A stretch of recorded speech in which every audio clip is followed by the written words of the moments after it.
ఇప్పుడే జీ5 app download చేయండి. చూడండి మీ ఫేవరెట్ టీవీ షోస్ ఎప్పుడైనా ఎక్కడైనా. సీత ఫోన్ లిఫ్ట్ చేసినా సీతకు ఫోన్ చేయడం వదిన తగ్గినట్టు అవుతుందేమో. అవసరం మనది అయినప్పుడు ఎంత గొప్పవాళ్ళైనా తగ్గక తప్పదండి. వాళ్ళ మాటలు పట్టించుకోవద్దు మహా. రామ్ని కనిపెట్టడానికి వేరే దారి లేదు. మేమెవరం ఫోన్ చేసినా సీత లిఫ్ట్ చేయకపోవచ్చు. నువ్వు చేయి. రామ్ ఇంటికొచ్చాక సీత సంగతి చెప్పొచ్చు మహా. ఇప్పుడైతే ఫోన్ చేయి. ఫోన్ చేసి సీతను ఎడాపెడా తిట్టేసి వెంటనే రాముని ఇంటికి తీసుకురామని చెప్పొదినా?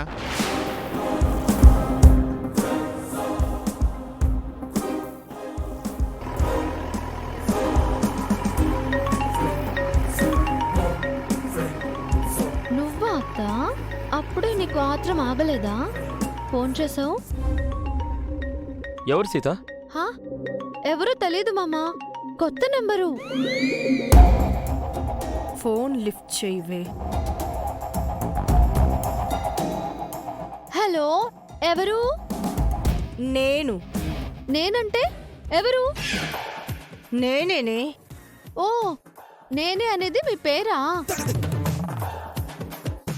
ఏ ఊరు మీది? పేరు వెరైటీగా ఉంది.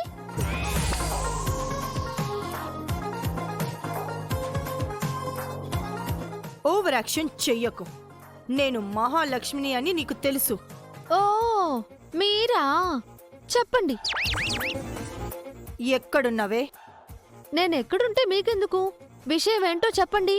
ఫోన్ రామ్కివ్వవే. ఏంటి? రామారావు గారు కావాలా? నేను సీతనండి. మీరు రాంగ్ నంబర్కి ఫోన్ చేశారు. పెట్టేయండి.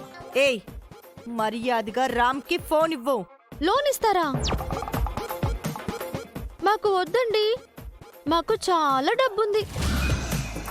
నేనొకటి మాట్లాడుతుంటే నువ్వొకటి మాట్లాడుతున్నావేంటే? మర్యాదగా ఫోను రామ్కివ్వు. ఏంటి? మా ఆయన అడగడానికి అవసరమేం లేదిప్పుడు. నేను చెప్తున్నాను కదా, మాకు అప్పులు తీసుకునే అలవాటు లేదు. ఏయ్, నన్ను విసిగించావంటే చంపేస్తాను నిన్ను. అప్పు తీసుకోకపోతే చంపేస్తారా? ఏ బ్యాంక్ మీది? అడ్రస్ చెప్పండి. ఛ!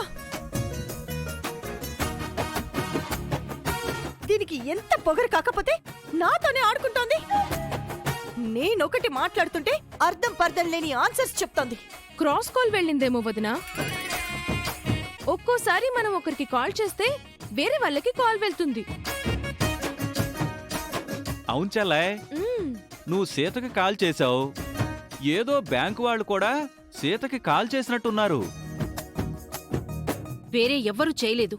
సీత కావాలనే నాటకాలాడుతుంది. అవును, రామ్ తన పక్కనే ఉన్నా కావాలనే రామ్కి ఫోన్ ఇవ్వట్లేదు. జీ5 యాప్ డౌన్లోడ్ చేసి అన్ని ఎపిసోడ్స్ పూర్తి ఉచితంగా చూడండి.